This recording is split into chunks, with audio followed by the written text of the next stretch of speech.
a terra está tremendo. São terremotos de alta magnitude na escala sísmica.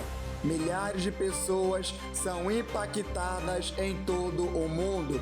Os mares estão rompendo os seus limites, gerando diversos desafios para a saúde sanitária. Tais eventos anunciam o princípio das dores. As guerras dão as mãos a estes eventos naturais e, como uma sincronia, elevam o nível de pânico e terror em todo o mundo. São tempos de guerras e de rumores de guerras. Os mais históricos acordos de paz estão sendo feitos nos dias atuais. Nações que se odiavam estão se aliançando. O avanço da ciência está cooperando para os alertas da Bíblia. As cédulas são mecanismos ultrapassados. O pagamento através da palma da mão e por reconhecimento facial tem preparado o mundo para a chegada de um suposto Salvador. O fim vem e em breve os mortos em Cristo ressuscitarão.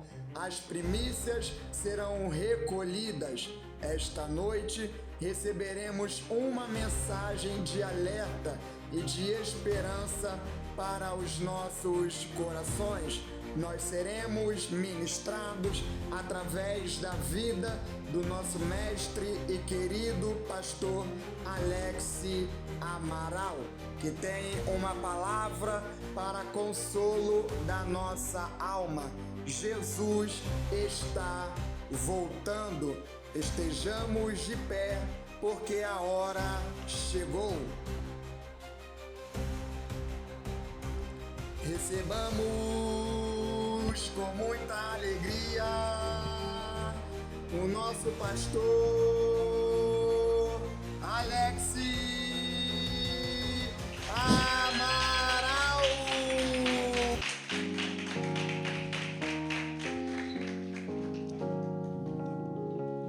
Glória a Deus. A paz do Senhor Jesus, amém, irmãos? É bom estarmos aqui essa noite, mais uma vez, para falarmos sobre a palavra de Deus e para receber ânimo na nossa alma, força no nosso espírito, por intermédio da poderosa palavra de Deus. Vamos estar lendo o texto bíblico. Eu vou pedir ao evangelista Jonas que coloque aqui para nós no telão. Tiago, capítulo de número 1, do versículo de número 13 a 21. Você pode ler no telão se quiser. Tiago, capítulo 1, versículo de número 13 ao versículo de número 21. Tiago, capítulo 1, versículo 13 ao 21, está escrito assim: ninguém sendo tentado, diga de Deus, sou tentado, porque Deus não pode ser tentado pelo mal, e a ninguém tenta. Mas cada um é tentado quando atraído e engodado pela sua própria concupiscência. Depois, havendo a concupiscência concebido, dá à luz o pecado.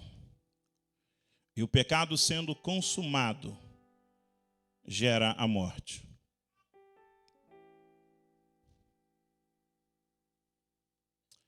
Toda boa dádiva e todo dom perfeito vem do alto, descendo do Pai das luzes, em quem não há mudança, nem sombra de variação.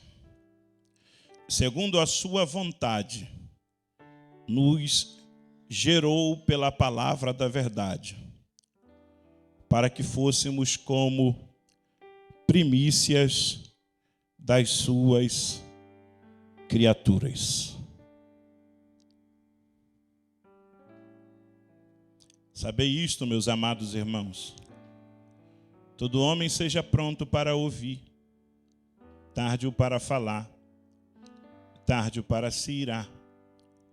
Porque a ira do homem não opera a justiça de Deus.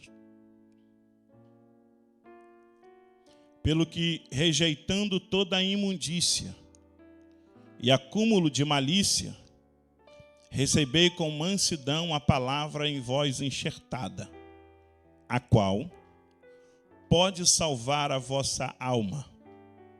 E sede cumpridores da palavra, e não somente ouvintes, enganando-vos com falsos discursos.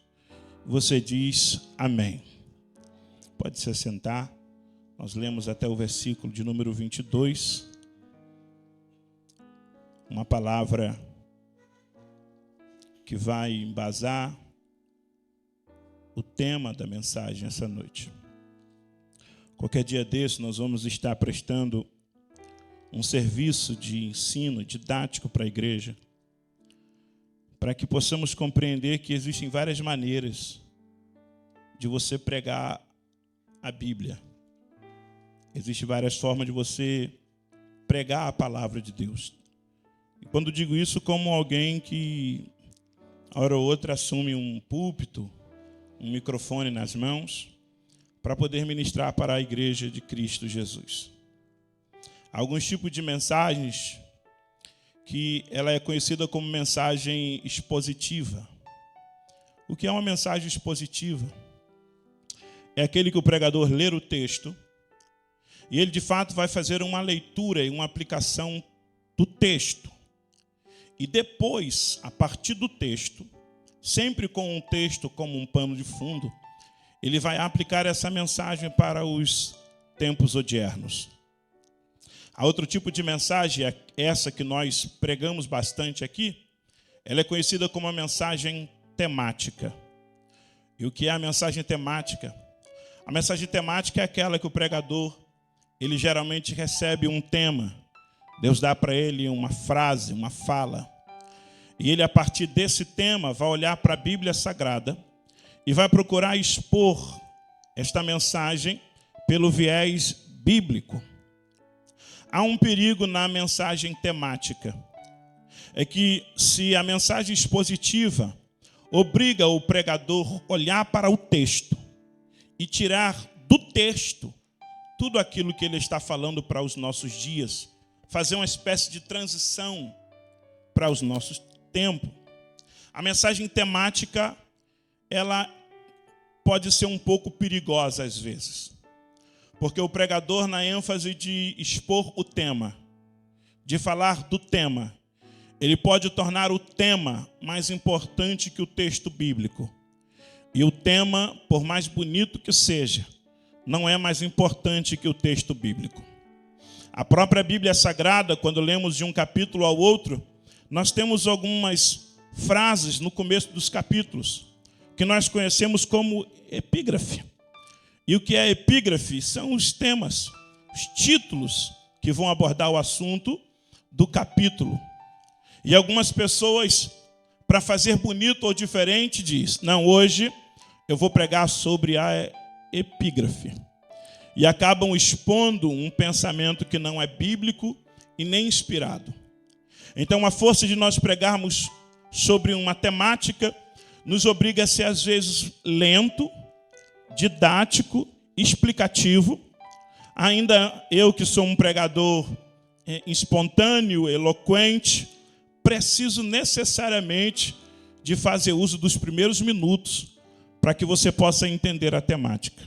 Você está aqui comigo? Diz amém. Nós acabamos de ler um texto bíblico.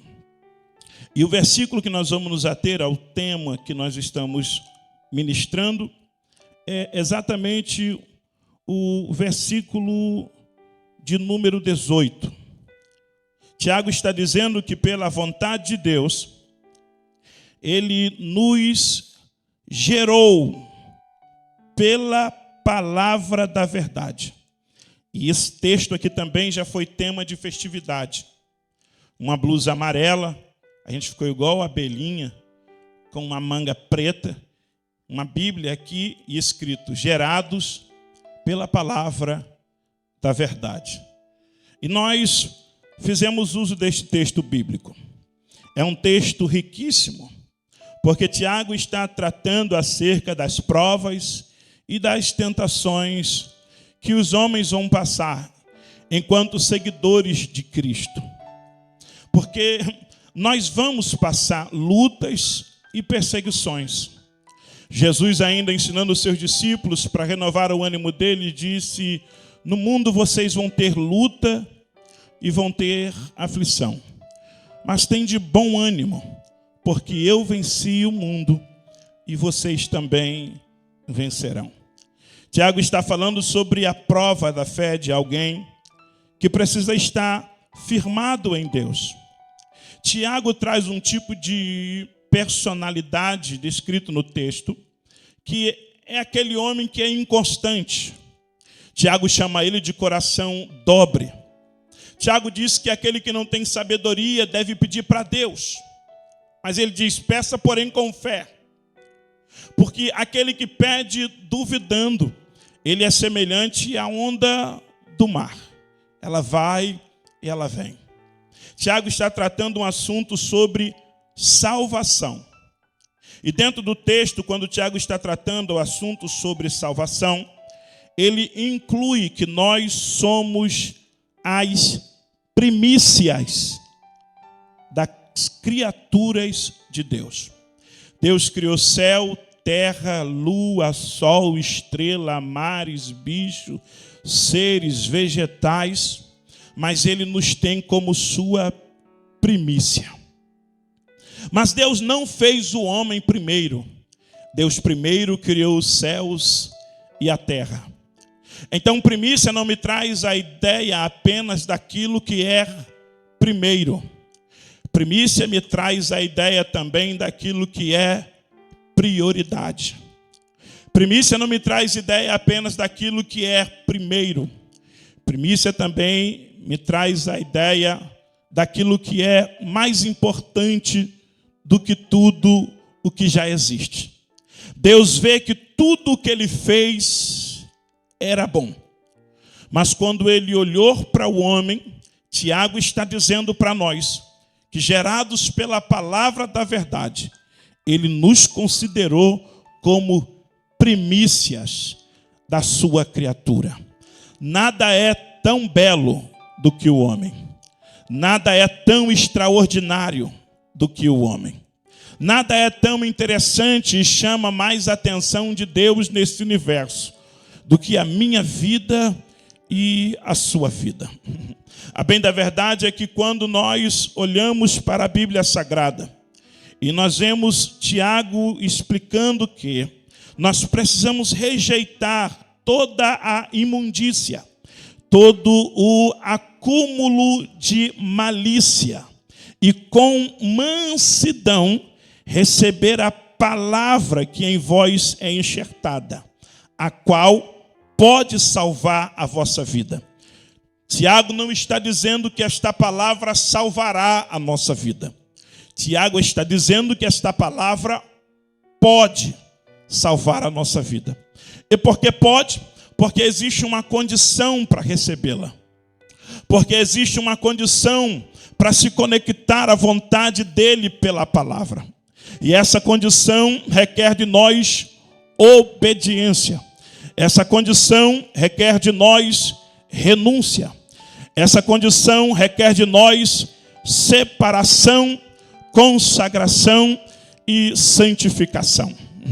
A palavra primícia não traz a ideia apenas daquilo que é primeiro, mas a palavra primícia também traz a ideia daquilo que é consagrado. Em Levítico, a ordem é que eles recolhessem da primícia e eles levassem para o sacerdote. Então o sacerdote pegaria aquele molho de primícia e ele moveria aquele molho. Aquilo era um movimento de consagração. Era um movimento de separação. Era um movimento de colocar alguma coisa em destaque. em de colocar de maneira que não se compara a outra coisa. Quando Tiago diz que nós somos primícias, Tiago está dizendo que para Deus nós somos consagrados. Quando Tiago diz que nós somos primícias da criatura de Deus, Tiago está dizendo que para Deus nós somos santificados. Quando Tiago diz que para Deus nós somos primícias da sua criatura, Tiago está dizendo que para Deus nós somos consagrados. Nós não somos iguais, nós somos separados. Ainda no Antigo Testamento, o profeta vai dizer: se vereis outra vez a diferença entre aqueles que servem a Deus e aqueles que não servem. Por quê? Porque aqueles que servem a Deus, eles são movidos de maneira a serem separados. Eles são movidos de maneira a serem consagrados. Então, nós, como igreja do Senhor, nós somos o molho que o sumo sacerdote Jesus de Nazaré separou e moveu-nos diante de Deus. Jesus olhou para nós e nos acolheu para o Senhor, o nosso Deus, e nos moveu diante dele. E para ele, para além de primícia, nos fez povo seu, sacerdócio seu, reis, príncipes, povos. Para ele conquistou e entregou na mão do Senhor. Logo, nós somos a oferta de Jesus para Deus. O Senhor não recebeu a oferta de Jesus. O Senhor recebeu o sacrifício de Cristo. E o sacrifício de Cristo gerou a oferta de Jesus. Se Cristo é o sacrifício, nós somos a oferta de Cristo para Deus. Deixa eu ver se tem alguém aqui que já está entendendo a palavra. Você não foi chamado para andar como todo mundo. Você não foi chamado para fazer o que todo mundo faz. Você não foi chamado para cantar o que todo mundo canta e nem pensar o que todo mundo pensa, porque você foi separado para Deus. Se nós somos primícias do Senhor, o tema da mensagem que vamos ministrar é o arrebatamento das primícias. Nós vamos ministrar sobre o arrebatamento das primícias. Esta noite eu vim vos lembrar-vos de coisas óbvias, evangelista Jonas. Jesus está voltando. Esta noite viemos lembrar a igreja de coisas óbvias. O arrebatamento da igreja ainda acontecerá e está para acontecer a qualquer momento.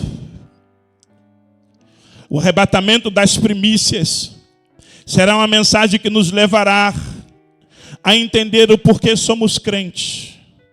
O que fazemos aqui todas as sextas, terças e domingos. Porque andamos na rua de Bíblia com uma palavra de Deus na nossa boca. Porque não pecamos e não temos uma vida promíscua. Porque não andamos como o mundo anda. Porque não amamos o mundo, nem aquele que o mundo ama. Nós não estamos com aqueles que são inimigos de Deus. Nós não andamos com aqueles que não toleram a palavra de Deus. Nós não aceitamos aqueles que não aceitam a palavra de Deus. Satanás tem uma proposta para a igreja. Ele quer que a igreja aceite tudo e aceite todos e aceite todas as coisas. Mas eu venho declarar na autoridade do nome de Jesus que a igreja de Jesus ainda é exclusiva e é dele. É povo santo, é povo separado para ele. Bendito seja o nome do Senhor. Então o arrebatamento ainda é uma mensagem. um bom tema para o pregador temático. O arrebatamento ainda era um bom texto para o pregador expositor. O arrebatamento ainda é uma palavra de consolo e de conforto para aqueles que estão olhando para o mundo e estão vendo que ele está fragmentado. O mundo está se derretendo debaixo de pecado, ofensa e de corrupção. Que tem hora que parece que a gente sente o cheiro das coisas erradas. Tem hora que parece que a gente tem uma sensação que estamos também sujos. Sabe quando você está perto de um ambiente sujo, que por mais limpo que você esteja, você tem a sensação que está se sujando também? Nós estamos num mundo caído. Nós estamos num mundo regido pelo príncipe deste século, que ele veio para poder enganar a muitos. Mas a sorte de muita gente no mundo é que esse mundo sujo, corrupto ou não, as primícias do Senhor ainda estão aqui, sendo movimentadas na mão de quem os apresentou diante de Deus. Quem esta manhã recebeu uns avisos de alerta no seu celular? Você recebeu ontem, recebeu anteontem. Por volta das 12h35 aqui na Domingo Mondim, eu via um vento soprando e ele soprava bem. Devia estar batendo ali os seus 60 quilômetros por hora. Eu olhando para o aviso pensei, Ezequiel, vou botar o carro para dentro. Porque do jeito que estão avisando é o apocalipse. Vai cair tudo e vai arrebentar tudo e vai sair todas as árvores. Porque há um espírito de terror nesses últimos dias. Há um espírito de assombro e uma tentativa de enclausurar as nossas mentes com medos. Mas nós temos o amor de Deus. E o verdadeiro amor lança fora todo medo. Mas nos precavemos. Não mandamos as crianças para a escola. E quando foi por volta de 13h40, o máximo que se via pelo meio da rua aqui eram folhas. O alerta veio, mas não se cumpriu com a força que se imaginava. Eles erraram, pastor? Não. Eles podem ter feito a leitura e percebido que o fenômeno de fato ia causar uma ventania para mais de 100 quilômetros por hora. Engraçado é que eles dão um nome. Nunca é o furacão do amor. Nunca é um furacão carinhoso. É um nome, é um negócio esquisito. É um tufão bomba. Todos os crentes e todas as pessoas, independente da sua religião, tomaram o devido cuidado. Enquanto eu ainda estava ministrando, ou sendo ministrado por essa palavra, o Espírito de Deus disse no meu coração, Alex, quem dera, todos os crentes, diante do alerta iminente da minha volta, se preparassem. Quem dera eles começassem a espalhar nas suas redes sociais, Jesus está voltando. Porque a Defesa Civil me notificou hoje pela manhã, por intermédio de uma mensagem no aparelho eletrônico, de que ventos fortes poderiam ocasionar. Mas a Bíblia, escrita para mais de 1000 anos atrás, já fala de ventos. E não só de ventos. A Bíblia fala de terremotos. A Bíblia fala de catástrofes naturais que vão acabar com países, nações e continentes. A Bíblia fala de rumores de guerras e de guerras. A Bíblia fala de pestilência, de morte todos os dias. Mas a população não reage com a mesma intrepidez que reage quando recebe um alarme ou um alerta da defesa civil. O céu me trouxe aqui esta noite e eu vos trago um alerta celestial. Jesus está voltando. Procure um abrigo seguro debaixo das asas do Deus Todo-Poderoso. Pessoas não vão para o trabalho. Pessoas vêm do trabalho mais cedo. Crianças não vão para a escola. Se suspende tudo e se suspende quase todo o mundo das suas atividades. Cá para nós. Avisa para alguém. Teu susto, pelo menos hoje, foi em vão. Mas a tua memória foi afetada. O vento não fez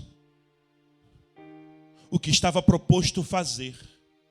Até porque se tem uma coisa que a defesa civil nunca vai compreender, é que mesmo que creiamos e acreditemos, eu não estou dizendo que não é verdade, que eles dizem, olha, vai ventar, e este vento pode acabar com muita gente, tem sempre um crente desse doido.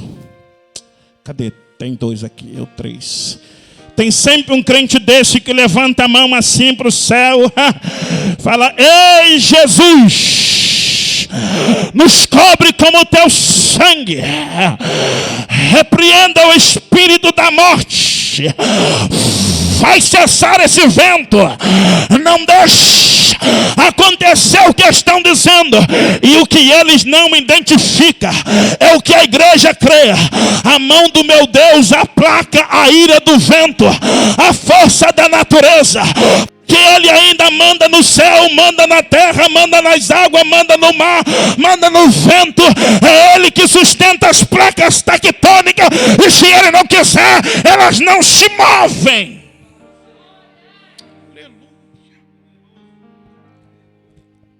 Então, antes de se desesperar, clame.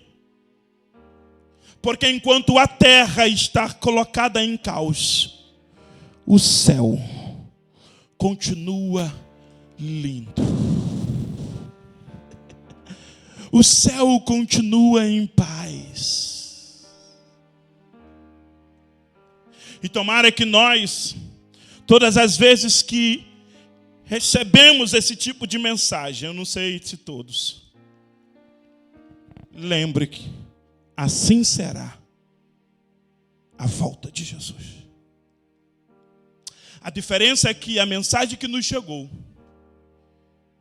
não nos trouxe o mal que poderia nos trazer. Mas o dia que Jesus voltar, nada se lhe há escapado. Ele vai cumprir o que disse que vai cumprir. Arrebatamento é uma palavra grega, que embora algumas pessoas dizem que ela não exista no texto bíblico, ela é um arranjo linguístico. Mas no grego a palavra é harpazo, o que trouxe para o latim a ideia de raptura. O que é harpazo? Arrancado, tirado, tomado. O arrebatamento é interessante, diaconisa Vânia, porque o dia do arrebatamento não depende de mim. O dia do arrebatamento não é calculado por mim. Disse Jesus que nem os anjos que estão nos céus, e nem o Filho do Homem, enquanto estava aqui na terra, sabia o dia e a hora, mas tão somente o Pai Celestial. E o relógio do Pai está apontando para o dia do arrebatamento. E que bom que as mensagens agora, elas também trabalham o nosso emocional. Que bom que as mensagens agora também trabalham os nossos traumas. Mas que não saia do esboço nem da boca daquele que prega a palavra temas como santificação, como separação, como pureza e como arrebatamento e como vinda de Cristo e como eternidade. Porque senão nós corremos o risco de estar pregando uma palavra, preparando o povo para a terra, e não estamos preparando o povo para o céu. Eu quero que você prospere, eu quero que você viva os sonhos de Deus, mas não abra mão da sua eternidade, porque vai passar o céu e vai passar a terra, mas essa palavra vai se cumprir.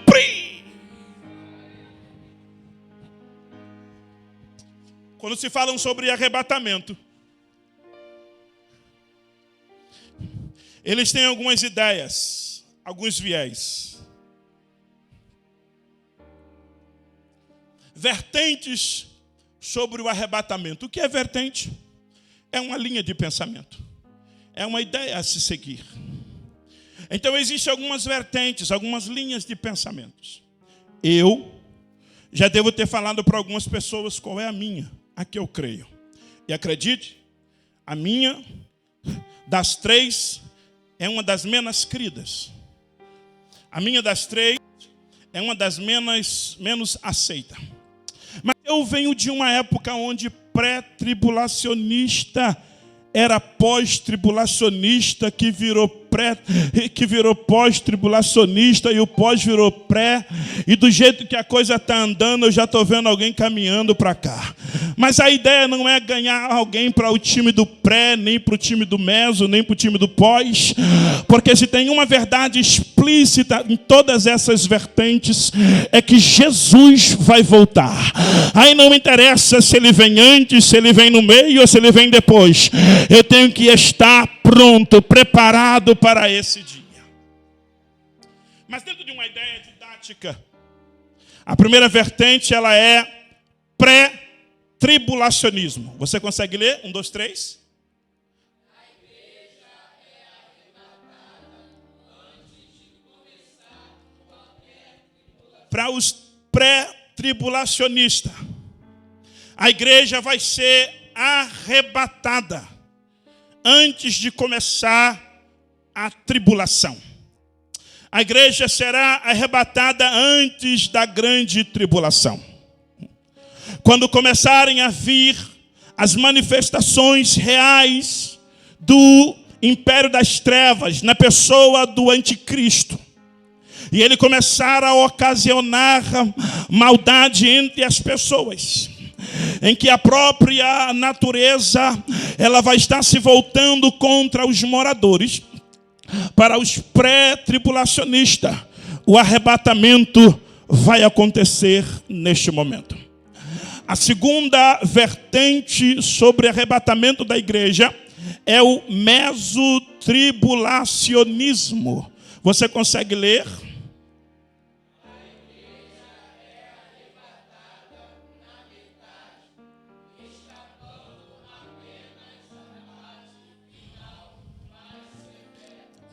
Se eu escolhesse das três uma vertente, certamente eu estou em mesotribulacionista.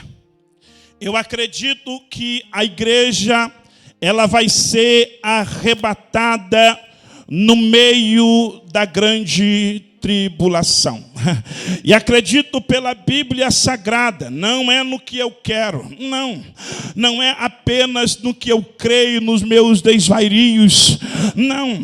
Eu lendo a Bíblia Sagrada, percebo que haverá um tempo de angústia, de agonia, de trabalho, de perseguição. E Jesus não vai nos privar disso e nem deste tempo. Eu vou depois me ater ao mesotribulacionismo. Mas a terceira vertente, ou uma das três principais vertentes sobre o arrebatamento da igreja, é o pós-tribulacionismo. A igreja passa por todo o período da tribulação e no fim ela é arrebatada. Então, para os pós-tribulacionistas, a igreja vai passar por todas as camadas de provação dentro da grande tribulação, desde a perseguição, desde a manifestação do anticristo, desde as catástrofes naturais que se levantarão contra a humanidade, quando o anticristo por fim quiser se fazer Senhor e Rei sobre toda esta terra. Para os pós-tribulacionistas, o arrebatamento vai acontecer. A bem da verdade é que para tanto os pré-tribulacionistas quanto para os pós, nesses últimos anos, eles nem mais acreditam no arrebatamento. Arrebatamento era uma coisa pregada nos anos 90, nos anos 2000. Os louvores, os hinos falavam sobre arrebatamento. O tempo foi passando, as mensagens foi ficando cada vez mais temáticas. E eu disse que uma vez a mensagem sendo temática, se o pregador não tiver cuidado, ele faz o tema da mensagem ser maior do que a mensagem. Só que o tema da mensagem não é maior do que a mensagem. O pregador que prega a mensagem não é maior do que a mensagem. A mensagem é maior que o tema. A mensagem é maior que o pregador. A mensagem é maior do que as letras de louvor. A mensagem, ela é maior. Por quê? Porque a mensagem é a palavra. E quando nós olhamos para a Bíblia, nós lemos que Jesus é a palavra. João vai escrever sobre ele e vai dizer que ele era o Verbo. Então ele é maior do que o tema, ele é maior do que o pregador, ele é maior do que os teólogos, ele é maior do que as letras do hino, ele é maior. Bendito seja o nome do Senhor. Mas nós ainda cremos no arrebatamento, porque a Bíblia diz que ele vai acontecer. Antes de eu voltar um pouco de maneira mais pausada, eu queria ministrar sobre a tua vida esta noite, que Jesus não está te preparando para ficar na terra. Jesus está te preparando para ir para o céu. Oh glória! Jesus não está te preparando para você ter uma vestimenta nova aqui. Jesus está te preparando para você ter uma vestimenta nova lá. Jesus não está te preparando para te colocar no trono aqui. Jesus está te preparando para fazer sentar com ele lá em cima. Jesus não está te preparando para te dar fama aqui. Jesus está te preparando para te dar coroa lá na eternidade. Jesus não está te preparando para te entregar riquezas aqui, mas ele está te preparando para andar nas ruas de ouro e ver os muros de cristais. Cadê você que ainda está esperando ele voltar?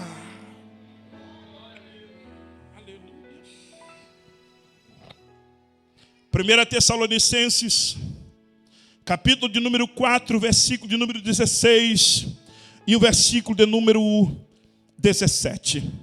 1 Tessalonicenses, capítulo de número 4, versículo de número 16 e versículo de número 17. É um texto paulino, onde nós encontramos a palavra arrebatamento. Porque o mesmo Senhor descerá do céu, com alarido e com voz de arcanjo e com trombeta de Deus. E os que morreram em Cristo ressuscitarão primeiro. Paulo está dizendo: o mesmo Senhor, qual?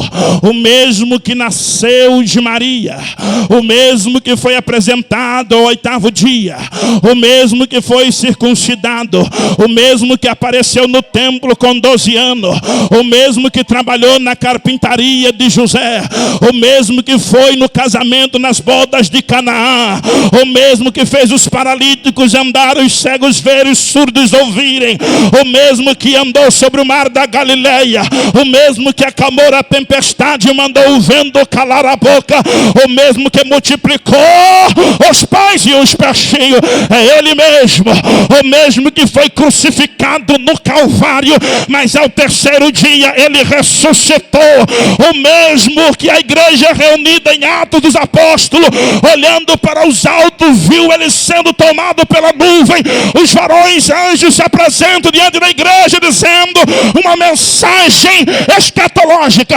varões galileus, porque estáis assim atônitos olhando para o céu?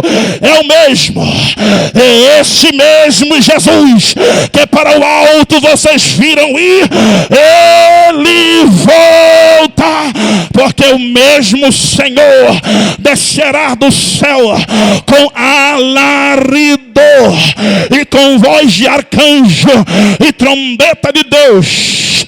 Os que morreram em Cristo ressuscitarão como primícia, ressuscitarão primeiro, depois nós, os que ficarmos vivos, seremos arrebatados juntamente com eles nas nuvens. Isso aqui é fantástico, é o que o apóstolo Paulo está chamando para a igreja de Corinto, que o evangelista leu aqui, de mistério, quando ele disse: eu vos digo um mistério, nem todos nós dormiremos, mas nós, num abrir e fechar de olhos, seremos transformados.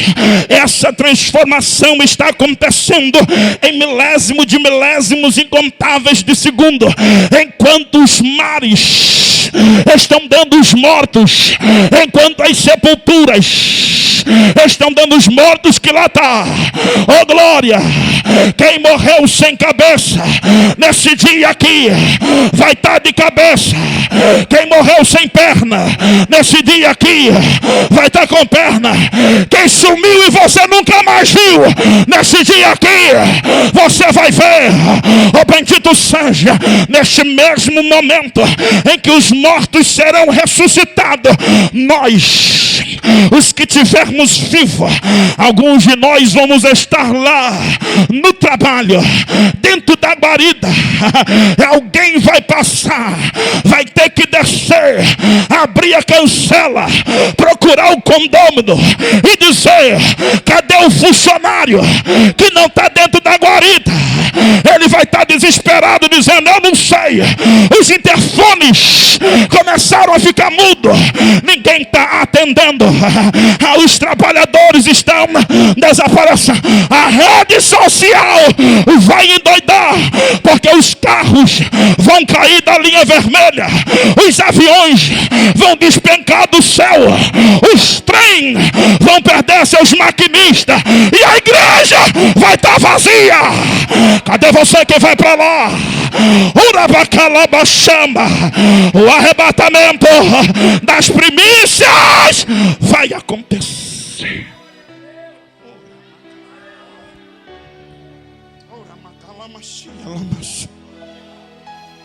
Comando comando gamanaga, chamando kendega vaso, uramakaya, chamana candofa, lamande como naramanacia lá.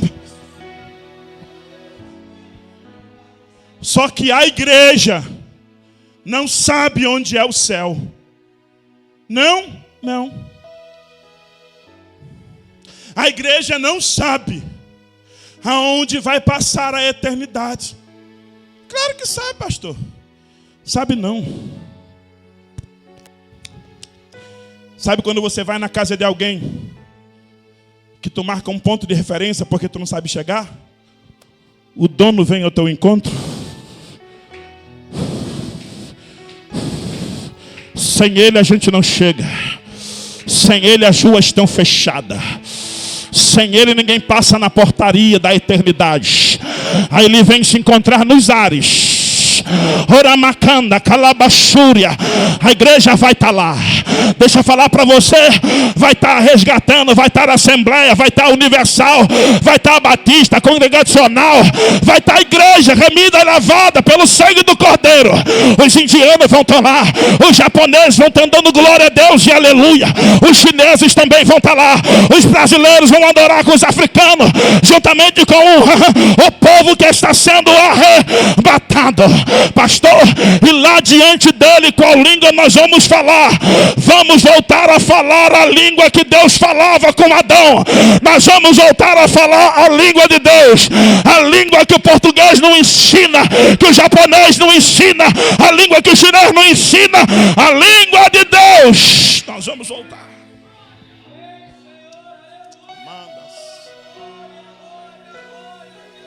Como alguém que vem se encontrar com quem não sabe o endereço nos ares.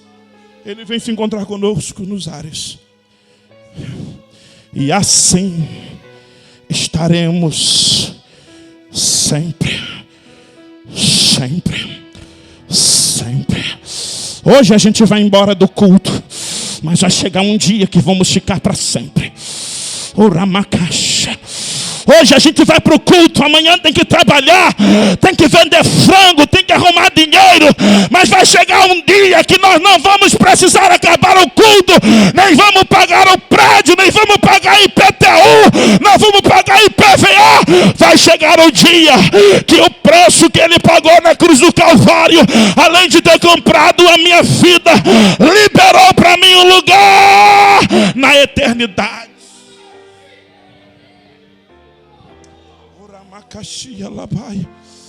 Oh, estou tentando correr. Jesus está voltando. Oh, Jesus está voltando. Jesus está voltando. Ora macanda shúria labai. Outro texto que nós iríamos ler foi lido já pelo evangelista, eu vou poupar. Aleluia. O apóstolo Paulo diz que seremos transformados.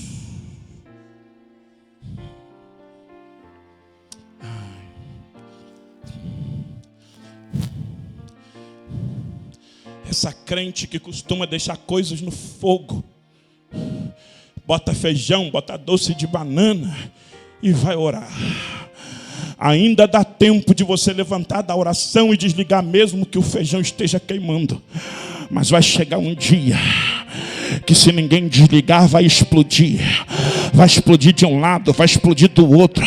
As redes elétricas vai pegar fogo. E quando alguém quiser denunciar, tá louco, saiu e deixou o fogo ligado, nunca mais vai voltar. Fica aí preocupado com o fogo, fica aí preocupado em me denunciar para um e para outro. Nunca mais vai me ver aqui, nunca mais vai ter que reclamar dos meus gritos, nunca mais vai reclamar da minha presença na calçada. Vai chegar um dia que vão sentir falta e a igreja não vai estar aqui.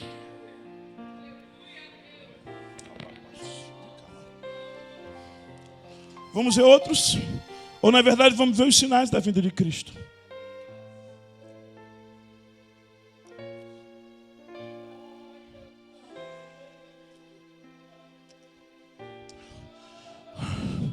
Olha os crentes quando escutam falar de arrebatamento, ainda choram, dão glória, falam línguas estranhas. O arrebatamento vai acontecer. O arrebatamento vai acontecer. E quais são os sinais da sua vinda? Vão acontecer ainda, pastor? Que mundo você vive? Foi falado no vídeo que nós estamos vivendo em 3D. Aqueles fenômenos catastróficos da natureza que apareceu aqui no vídeo de apresentação. É uma realidade posta há mais de 1000 anos atrás. Há quase 2000 anos atrás. Quais são os sinais da volta de Cristo? Guerras. Você está ouvindo? Você está sabendo que está tendo guerras? Todos os dias. Existem milhares de pessoas que estão sendo bombardeadas. A palavra está se cumprindo. O alerta está aqui. Mas se nós ficássemos tão desesperados quanto ficamos quando recebemos o alerta da Defesa Civil, se Jesus vem, Ele pega a gente vigiando. Porque quando você olha para essas guerras acontecendo, você precisa compreender que é Jesus te dando um sinal de que Ele está voltando. Fomes,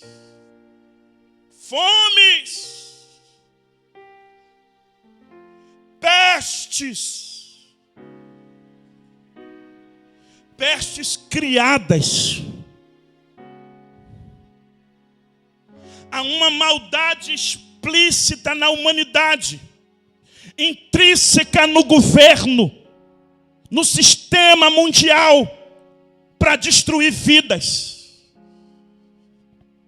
Como que se calcula uma quantidade de caixão antes dos mortos? É porque se sabe que é só fazer os caixões, porque esperar os mortos é uma questão do plano acontecer. O cemitério expandiu. O cemitério comprou as casas, os quintais. O cemitério já não tinha mais como enterrar para baixo. Fizeram prédios para enterrar gente. Você vai lá no enterro de alguém e você vê 5, 4, 6 andares para colocar. Coloca-se um caixão em cima de uma espécie de um guindastezinho e ele sobe com o caixão até lá no 5º andar. Porque não há mais espaço para colocar mortos. Há um sistema de mortandade. Mas eu tenho uma palavra para a igreja esta noite, que nós lemos ela no Salmo 91. Nenhum mal te sucederá, nem praga alguma chegará à tua tenda. E você não vai temer espanto noturno, e nem seta que voa de dia, nem mortandade que assola na escuridão. Perseguição aos cristãos. Você se deu o trabalho de procurar no Google o que está acontecendo na Nigéria?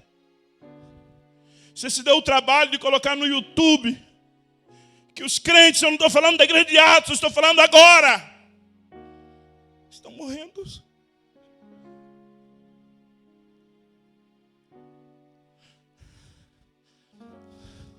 E a gente desistindo da igreja porque o irmão não chamou a gente para uma festa. A gente abandonando Jesus porque alguém não deu a paz do Senhor. Eu estava vendo um desses vídeos onde o pastor está fazendo o funeral da sua congregação. E ele diz: eu tenho inveja e satisfação olhando para eles. Quando alguém pergunta para ele: como é que o senhor tem inveja de olhar para esses corpos mortos aqui? Que tipo de satisfação é? Ele diz: eu tenho inveja, porque não sou eu que estou morto ainda, em prol da palavra de Cristo. O pastor está dizendo: queria ser eu, o morto pela palavra, mas eu tenho uma satisfação, é que eu sei que daqui a pouquinho será eu. Que evangelho é esse?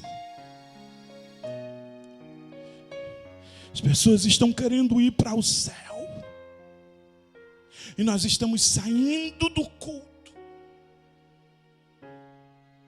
frios, secos, gelados, apáticos. Mas é dizer que vai ter um vento que vai acabar com tudo. Todo mundo fica desesperado. Louco. Esta noite te pedirão a tua alma. e o que tens preparado, e para quem será. Falsos profetas. Mas falso profeta parece que está dando em árvore.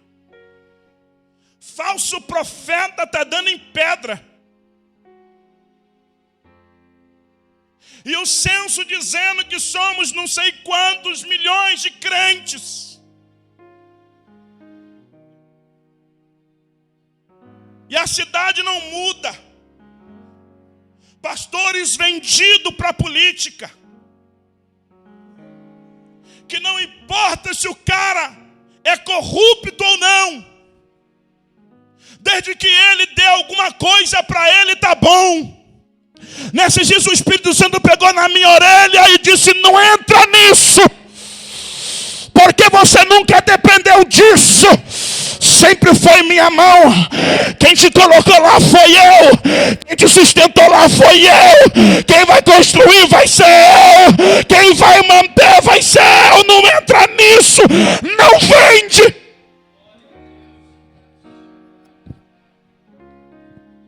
Porque você vê todo mundo indo aí, tu pensa, eu vou também. Mas nós somos as primícias. Pessoas fingindo ser Jesus. Não vai dar tempo, eu tenho 8 minutos para terminar o culto. Mas como um leitor bíblico, nós podemos conversar disso depois. Eu queria passar para você uma visão meso-tribulacionista. Com base na palavra de Deus. Porque, irmãos, não dá para imaginar que nós somos tão bons. Nós somos tão maravilhosos que quando começar a grande tribulação, as florzinhas de Jesus vai ser arrebatada. O Pedro de cabeça para baixo, o Tiago decapitado, Paulo também. Os apóstolos morreram de maneira covarde, mas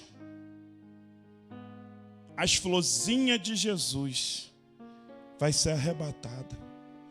Deveríamos ter vergonha na cara. Dizer: Jesus, eu não me acho digno. Como é que eu vou chegar no céu? Se eu só tive de bom e do melhor, comendo e bebendo, roupa, tudo. E quando começou a perseguição, quando de fato eu ia provar que eu era crente, o Senhor me arrebatou. Vai ser assim não, filho. Porque Isaías está dizendo aquele que nem mesmo o seu próprio filho poupou. Quer dizer que Deus não poupou o seu filho. Mas quando chegar a nossa vez, deixa eu falar uma coisa para você, primícia. Ainda vão nos perseguir muito. Deixa eu falar uma coisa para você, primícia. Ainda vai acontecer muita coisa para provar que nós somos crentes. Porque a Bíblia diz que aquele que perseverar até o fim, não é até domingo não. Não é até sexta-feira ou até a próxima festividade. É aquele que perseverar até o fim. Ele será salvo. Quando nós lemos o Evangelho de Mateus, nós vemos Jesus, o próprio Cristo, falando sobre o dia da sua vinda. E ele fala sobre esses sinais. E quando nós lemos no Evangelho de Mateus, o capítulo 24, 25 e 26, está Jesus falando sobre o princípio das dores. Cara, olha Jesus falando sobre tanta coisa que ainda havia de acontecer, ruim. E ele diz assim: não vos espanteis, ainda não é o fim. Que ideia é essa? Aonde é que nós vamos ser arrebatados antes? Não, pastor, porque está escrito que Deus guardará do dia do mal que haverá de vir sobre toda a terra. Para guardar a família de Noé do dilúvio, ele não precisou levar Noé para o céu. Ele manteve Noé dentro da arca. A arca de Noé sofria com o balanço das águas. Mas era melhor estar balançando dentro da arca do que ser um corpo balançando fora da arca. É melhor estar vivo com enjoo, com incômodo dentro da arca do que estar fora da arca boiando para os urubus comer. Quando nós lemos Jesus falando sobre isso, o Evangelho de Mateus é do capítulo 24, é um dos maiores capítulos de Mateus. A partir do versículo 24 há uma troca. Eu precisava de tempo para te mostrar com exatidão bíblica, porque a partir do versículo 24 Jesus está conversando com aquilo que ele lê em Daniel, capítulo de número 9. Jesus está falando de dores, princípio de dores. Até antes ele está dizendo ainda não é o fim. Mas dentro do sermão profético, Jesus muda o tom. Porque ele está trazendo o texto bíblico de Daniel. Irmão, arrebatamento não é misticismo. Arrebatamento não é mágica, arrebatamento é bíblico. E quem não conhece Bíblia de verdade não pode querer arrebatamento. Porque ninguém fala de arrebatamento com tanta seriedade quanto a Bíblia. Capítulo 9. Daniel.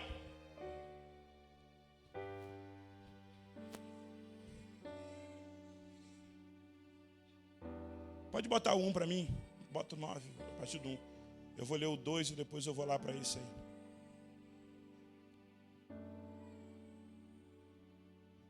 No primeiro ano de Dário, filho de Assuero, da nação dos Medos, o qual fui constituído rei sobre o reino de Israel, ou sobre o reino dos caldeus. Isso aqui é Daniel. Daniel, depois de ter sido já respondido, quando ele estava orando a Deus há 21 dias. Gabriel traz para Daniel algumas revelações. E agora vai acontecer o segundo episódio. Ele diz, no ano primeiro do seu reinado, eu, Daniel, entendeu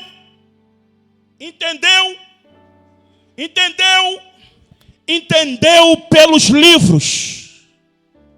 Um homem de revelação. Um homem que Deus falava com ele, mostrava coisas que olhos humanos comuns não veem. Ele não está falando de um arrebatamento místico, pensado, revelado no abstrato, mas ele está vendo pelos livros. E para você não achar que é qualquer tipo de livros que ele está falando, ele dá nome ainda a um livro. Ele diz, de que falou o Senhor. Por quem? Falou ao Senhor, ao profeta Jeremias. Não é uma revelação assim, estava dormindo e sonhou. Nós cremos no profético, mas não existe profético que não passa pelo cunho bíblico. Se não tem Bíblia, não é profético, é patético. Se não tem Bíblia, não é profecia. Se não tem Bíblia, não é profeta. Tem que ter Bíblia. Aí Daniel, pelos livros, de que falou o Senhor ao profeta Jeremias, em que havia de acabar as assolações de Jerusalém, era de 70 anos. Daniel está lendo o que para nós é Jeremias capítulo 25. Em Jeremias capítulo 25, Deus está dizendo para Jeremias: passado 70 anos, eu visitarei a Babilônia e a Nabucodonosor, e vou fazer justiça aos medos e os persas, e livrarei o meu povo. O que Gabriel está entregando para Daniel é sobre o tempo de Daniel. Daniel está dentro desse tempo de 70 anos. Daniel é cativo dentro de Babilônia neste período profético. Então Gabriel está falando para Daniel: Daniel, 70 anos vão se passar. E quando esses 70 anos passar, eu vou visitar o meu povo, Daniel. Vai, João. Ele diz: eu dirigi o meu rosto ao Senhor Deus para buscar com todo o coração e rogos e jejum, e pano de saco e de cinza. E ele está orando o Senhor, e Deus está revelando coisas para ele quanto ao tempo dele. Mas lá para o versículo de número 17, Jonas, vê para mim que ele fala das 62 semanas, depois ele fala de mais uma semana.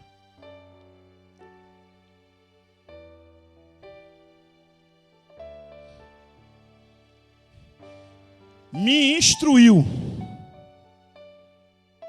e falou comigo e disse: Daniel, agora saí para te fazer entender o sentido. No princípio das tuas súplicas saiu a ordem, e eu vim para te declarar, porque és muito amado. Toma, pois, bem sentido na palavra. Toma sentido na palavra, não é sentido na visão.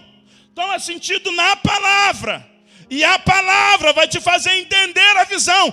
Tem gente que tem visão e quer pela visão interpretar a palavra, mas não é a visão, não é a revelação que interpreta a palavra, é a palavra que interpreta a visão. Ai, Daniel, 70 semanas estão determinadas sobre o teu povo. O povo de quem? Diga: de Daniel. É o povo de Daniel. É o teu povo. O Gabriel está falando para o Daniel: o teu povo. 70 semanas estão determinadas sobre o teu povo e sobre a tua cidade. Cidade de Daniel, Jerusalém. Para extinguir a transgressão, dar fim aos pecados, expiar a iniquidade e trazer a justiça eterna. Selar a visão e a profecia e ungir o santo. Jonas, o santo dos santos, só foi ungido depois do cativeiro babilônico. Não haverá mais essa unção. Então, Gabriel está falando para esse tempo de 70. Só que Deus vai levar Daniel para além do seu tempo. Ele vai dizer: sabe e entende. Desde a saída da ordem para restaurar e para edificar Jerusalém até o Messias.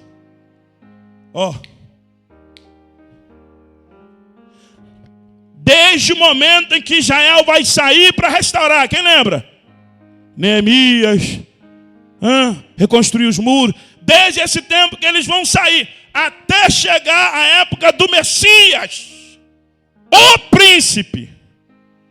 7 semanas e 62 semanas. As ruas e as tranqueiras se reedificarão, mas em tempos angustiosos. Segura. Ainda é para o tempo entre Israel ser liberto da Babilônia, Judá sair da Babilônia, reconstruir Jerusalém, até os dias do nascimento de Jesus. Isso está acontecendo.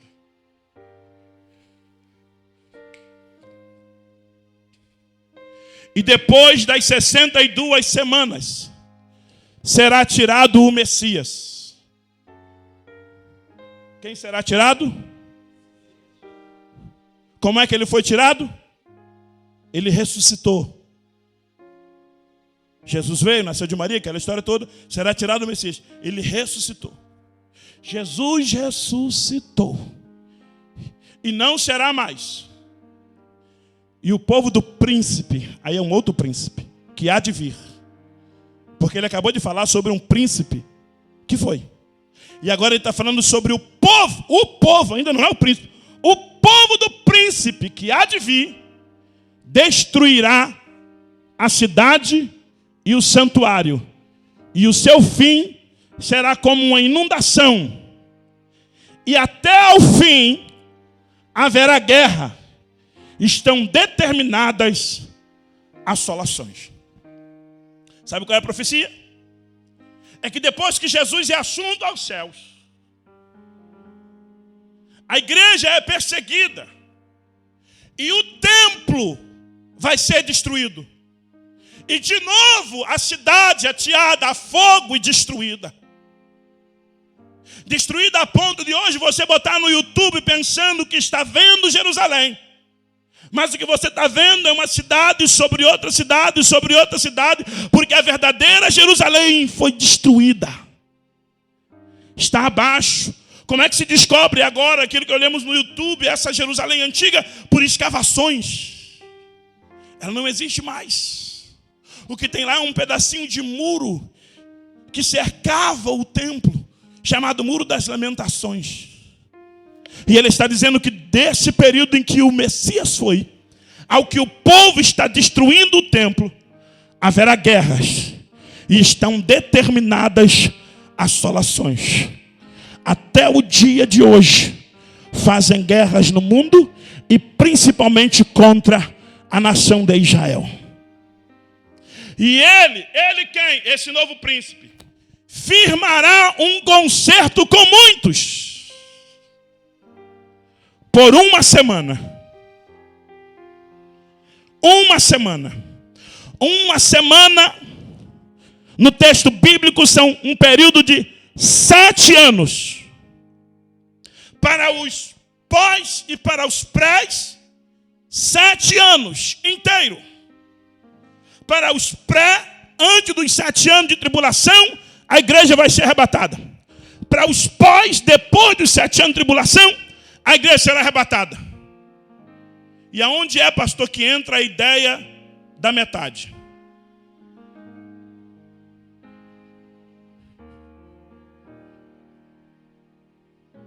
Vai ler.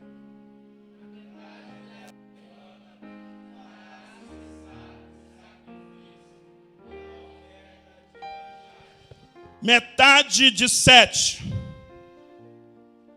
Quem é bom de matemática? Metade de 7? 3,5.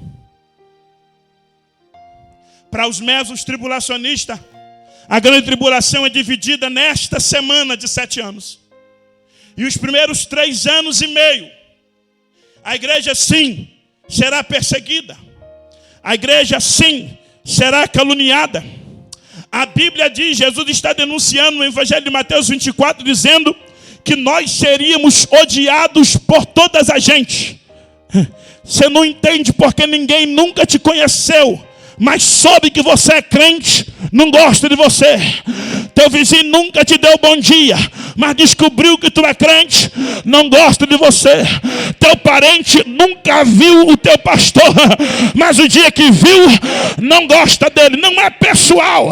A Bíblia diz que seremos odiados de muita gente. E deixa eu te falar, por se multiplicar a iniquidade, o amor de muitos se esfriariam. E sabe o que vai acontecer quando o amor se esfriar? É que os próprios que congregavam durante anos, eles vão começar a falar um dos outros e vai começar a entregar os próprios irmãos.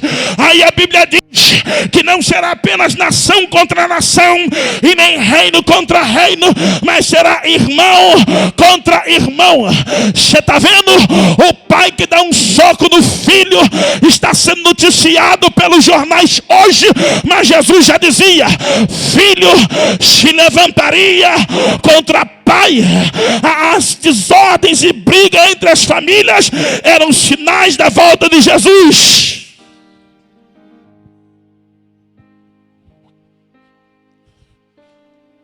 Mas ele vai firmar um concerto de paz nesse período de 3 anos e meio. Viu aqui na imagem da apresentação? Eles colocaram o homem mais poderoso da terra sentado numa mesa. Porque você tem um cara que tem a caneta do acordo mundial. É o cara que está sentado naquela cadeira da Casa Branca. E se tem um cara que tem a caneta do acordo mundial, é o cara que está sentado nas cadeiras orientais. Povos que eram inimigos, que estão virando amigos para estabelecer um tempo de paz. Aí a Bíblia diz: e quando disserem a paz, haverá repentina guerra. Quando esta repentina guerra começar a acontecer, que ele terá cessado o sacrifício, a oferta de manjares sobre a asa das abominações, vai vir o assolador. Agora não é o povo dele, agora não é o espírito dele, é o próprio. Aqui sim. Quando ele, o próprio, se manifestar para estabelecer o seu reino, a igreja vai ser arrebatada. Porque nós não vamos ficar aqui para bater continência para o anticristo. Nós não vamos ficar aqui para poder nos submeter ao anticristo. Mas uns crentezinhos borrabotas, meia tigela, esses crentezinhos que desistem de qualquer coisa, vai ficar aqui e vai ter que aprender a sofrer pelo evangelho se quiser o céu. Sabe por que seremos arrebatados, Larissa, nesse tempo? Porque agora a briga não vai ser apenas física e terrena. E para vencer ele, que agora está personificado, embora de maneira física, mas tem poderes espirituais. Você está aqui? A igreja vai ter que ir mudar de roupa. É assim mesmo. Não dá para entender todo mundo.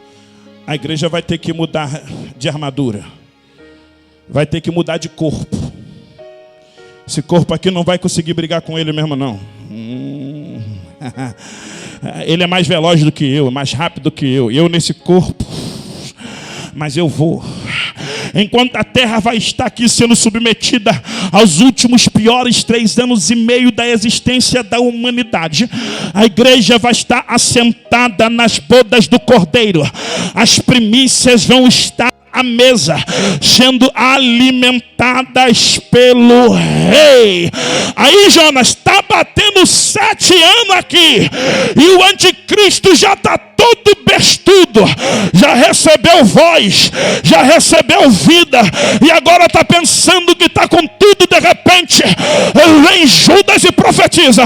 Aí ele vem com milhares dos seus anjos e dos seus santos. Ei, não é dos seus anjos, é dos seus anjos e dos seus santos.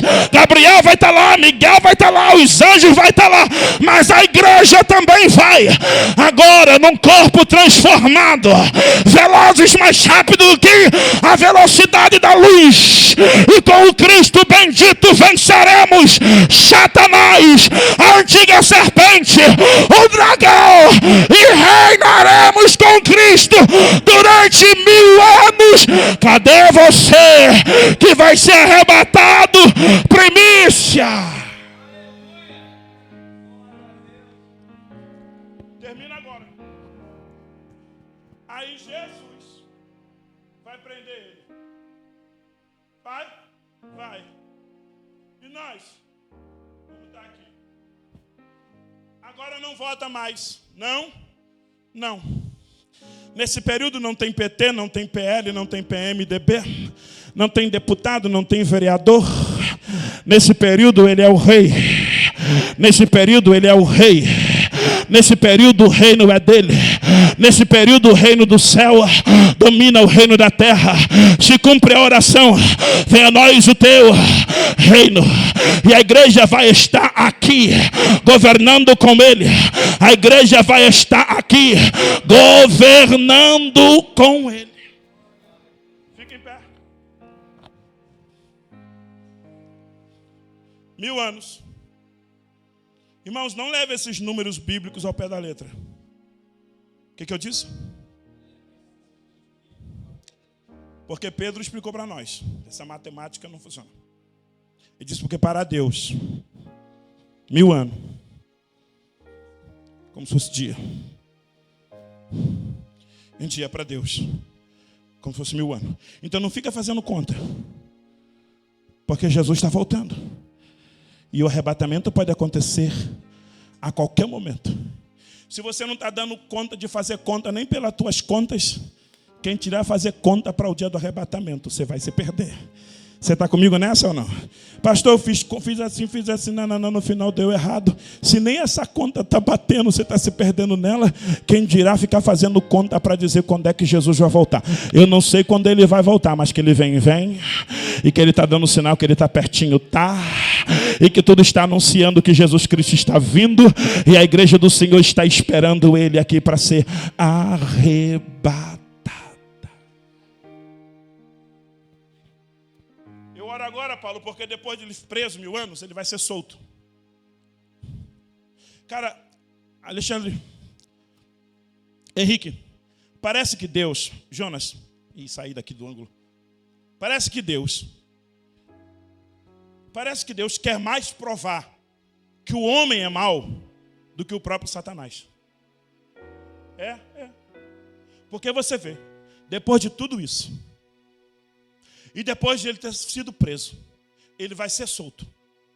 E a Bíblia diz que depois de tudo isso, ele ainda vai enganar a muitos. Tem gente que não é enganado porque é bobo. Tem gente que é enganado porque é mau. Quando Jesus identifica que quem é enganado porque é mau, o próprio Jesus entrega a ele a sua maldade.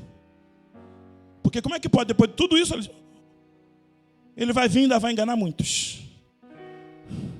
Mas nessa hora, a igreja vai estar aqui. E dessa feita a gente não vai fugir, não seremos arrebatados, não vamos para lugar nenhum. Nós vamos estar aqui. E vai ter guerra, vai ter luta. Não. A guerra e a luta é no finalzinho dos 7 anos. A batalha do Armagedon. Então como é que Jesus vai vencer Satanás? Os anjos vão vir? Não.